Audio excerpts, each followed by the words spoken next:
Well, as promised, I was going to go over the final logbook. One thing I want to point out that I just realized that I needed to update this playlist. I apologize. But on a good note, the final logbook doesn't really have a lot more to it. So I was just checking. Oh, I forgot to plug in my tablet. I never know. I might want to use it. So, what you want in your final logbook is this table here. And, well, I still don't have the tablet here. Let's start a PowerPoint. For some reason, a tablet takes a while to boot up. Okay, so this is Phys 1570. And, you can't see this, but, in fact, this is going to be the same for linear acceleration and free fall final logbook.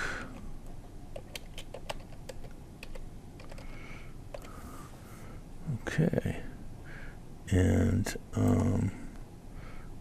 I'll put this here so you can see what I'm doing. And I'm going to save as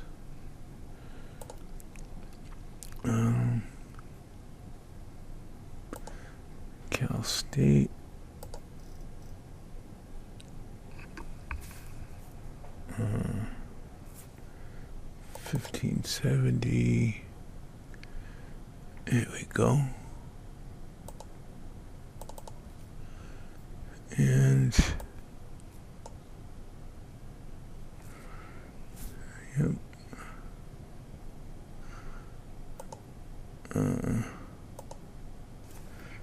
Oh, there's the tablet. Linear Excel final logbook.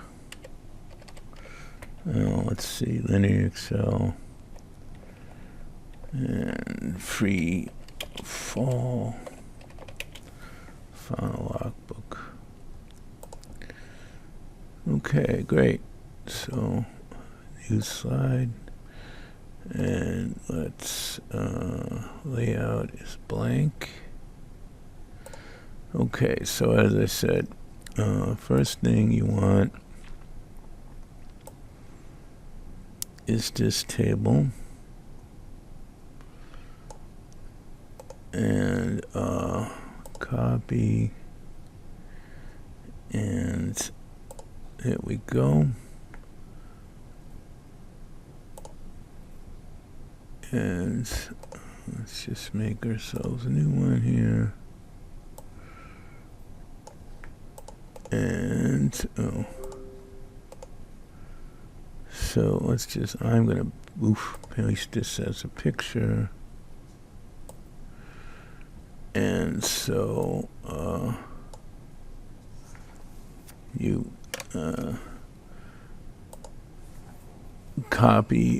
I would print and paste. And, excuse me, don't forget that you need to explain each one of these entries. What's this one? Indigo. Oh, that's a very deep blue. Okay, let's see. Does it look like that? Yeah. Okay, so one way you could do this is to like put little numbers like this, and yeah, in fact, if you wanted to be clever, you could actually put like reference numbers in here. Oops.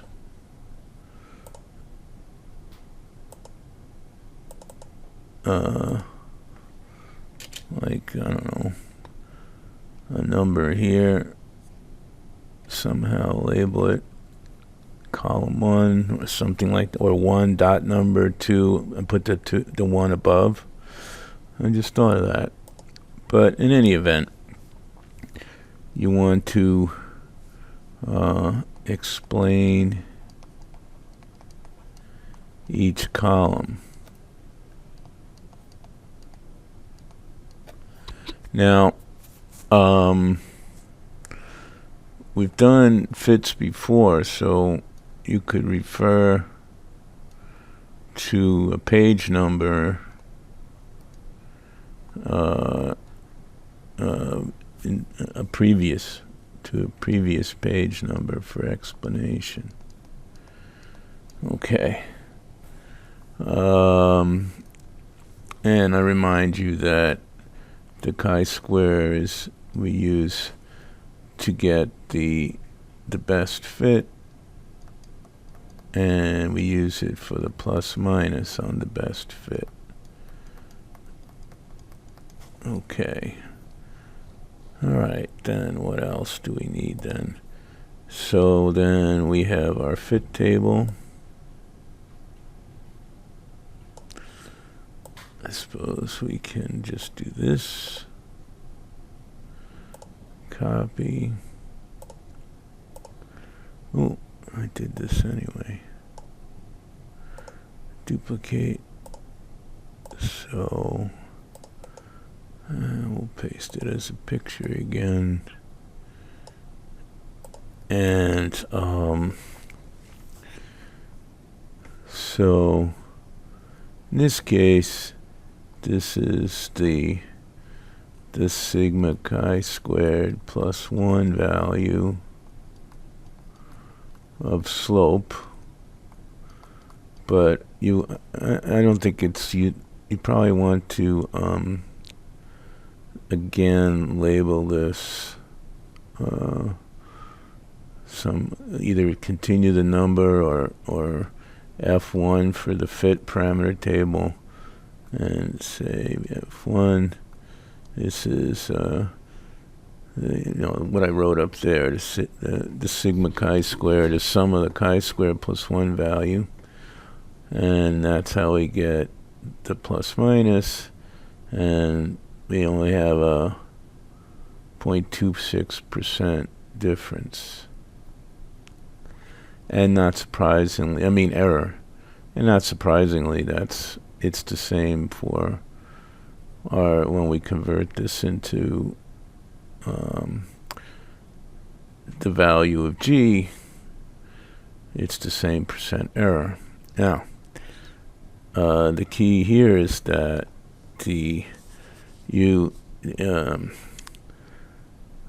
figure of merit and of success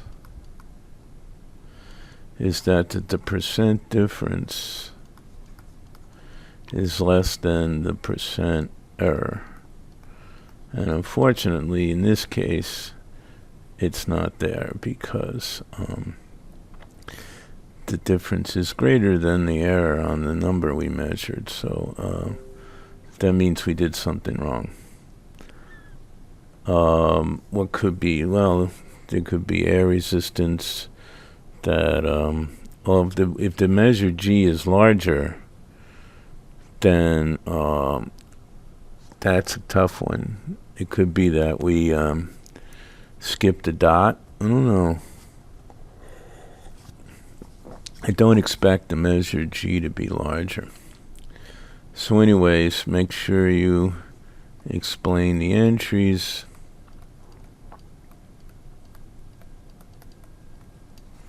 And then let's make another one of these. And then, of course,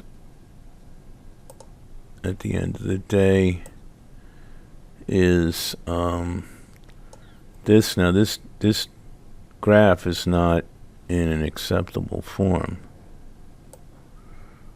Oh, that's just from the analysis, just checking. It's like a data quality check.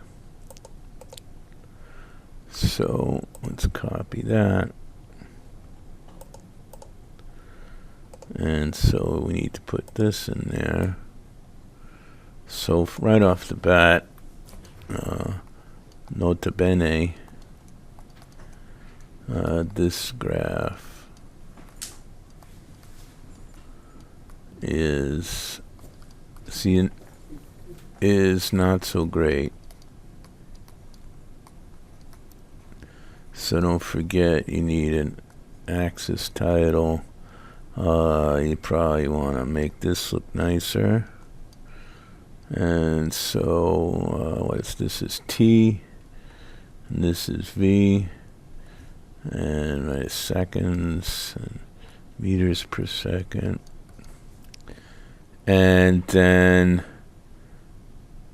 you have in here, so here's something. I don't know if we got into this, but we have chart design. Let's add a chart element. Legend. Oh, that's nice, huh? And I like to have it. That's awful small. Let's see if we can make this bigger.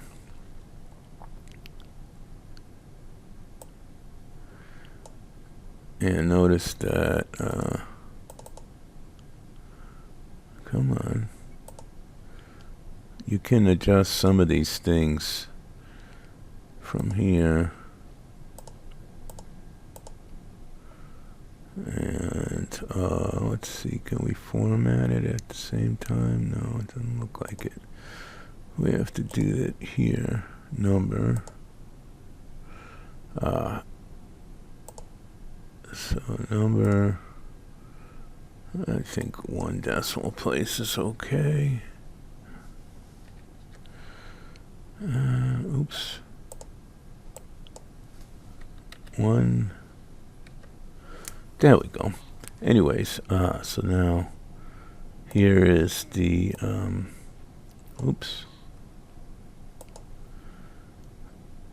the legend. So we can make that bigger. One thing I like to do with the legend is to fill it. And I prefer white myself. See, now what it does is the grid lines don't show through, and then here's another thing you can do. And okay, so unfortunately I don't think you can edit what that is. That's the trend line. So this is already looking better, huh? Legend is a nice thing. Right. Legend. And the new thing we have here is the trend line. And this is what type of trend line is it again? Oh, there's more than one. Oh, that's the equation. Okay. So, it's a linear trend line. Yep, linear fit, of course. And let's take a look here to equation. What can we do with the equation? We can oh, nice. So now we can, oh, too bad. We really want, the only reason I want 4 decimal places is because I want to see the R² value. Oh, that's too bad. I would have liked to have formatted the fit parameters, the slope and the y-intercept. And let's see, this one here, we can also fill it so it makes it easier to read. Nice. So let's copy and paste this one here and send it to the back so our notes come through. So now it's a little bit better. And let's see, we can get rid of this part. Maybe. There it is. Okay. And let's get rid of that. Alright. Still not, it's still not top notch, but so the trend line, and you notice the 26.91 and 26.91, not bad, huh? Well, remember, this is artificial data. Okay, so the trend line, we use it to verify our fit. So you just say, look, there, we're not going to get into the analysis part. It should get to it exactly the same. So this also verifies that, in fact, it's the other way around in a way. It verifies the spreadsheet. The first time you do it, it means that the trend line, if it compares, see, we did this fit the long way by constructing our own res squared and chi-squareds and doing the fit manually and minimizing it. And now, in principle, the trend line does the same thing. But you should always make sure that your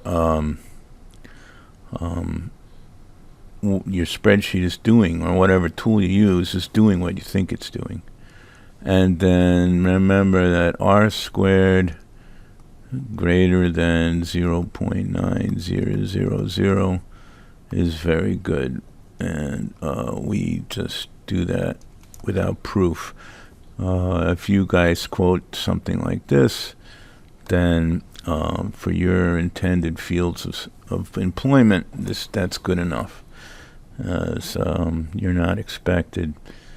This is a deep dive here, right? So if you do this in the future, I would be damn proud of you, but I just want you to be exposed to this so that when you do use a trend line, you know what's going on in the background. Okay. Oh, and again, I remind you that the non-zero y-intercept just means that whatever we chose for dot zero, it was already moving probably, right? Because when we first let go of it, probably the dots are kind of messy and we don't choose that part. Okay. So, right, so we need this, and then basically the result is how well you did. So that there's not much more to it. Now let's see now. Yeah, because I was looking through. Oops. I'm looking over to the side. I don't have. And I was looking over this guy here, and there really aren't much in the way of questions. What did Galileo do? Well, if you remember, he had his guys make him very well-designed tracks, very hard wood, and he used steel and marbles that were really as round as they could get them. Yeah, I agree with your prediction. Well, that's this part here. All right, now, excuse me. So, yeah, the result is this discussion about how well you did.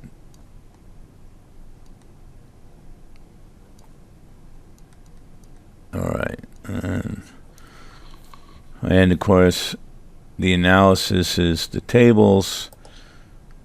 That's the table, or this table, that table, and the graph, and your explanation of what's going on here. All right, and basically this is going to be the same for the freefall lab, except that the slope you're going to get is going to be directly the acceleration of gravity. I'm going to have to get somebody's data and check that out. Okay, so I'm going to post this up. See you later on.